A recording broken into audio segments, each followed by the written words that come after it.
Welcome to Day 10 series of Finchayat. Back to basics. Stocks. What is stocks?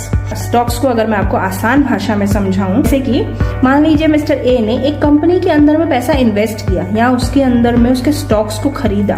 Company या business के जो stocks mister A खरीदेंगे वो उसमें एक तरह से अपनी हिस्सेदारी खरीद रहे, वो ओनरशिप खरीद रहे उस कंपनी में।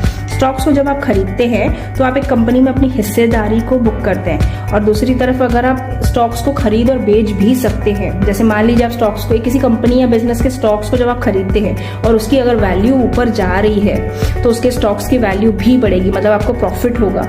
और अगर किसी कंपनी या बिजनेस की जो वैल्यू है वो नीचे गिर रही है या नीचे जा रहा है उसका बिजनेस, तो फिर उसके स्टॉक्स भी नीचे जाएंगे, जिस वजह से आपको लॉस होगा। तो जब आपको लग रहा है कि आपके स्टॉक्स में आपको प्रॉफिट या लॉस हो रहा है तो आप अपने हिसाब से उसे बेच या खरीद भी सकते हैं। जैसे मान लीजिए मिस्टर ए ने कंपनी XYZ लिमिटेड में एक शेयर खरीदा 110 रुपए का, और जब उसकी बढ़कर वैल्यू 150 रुपए हो जाती है तो मिस्टर ए ने उसे बेच दिया और उसे 40 रुपए का प्रॉफिट भी हुआ।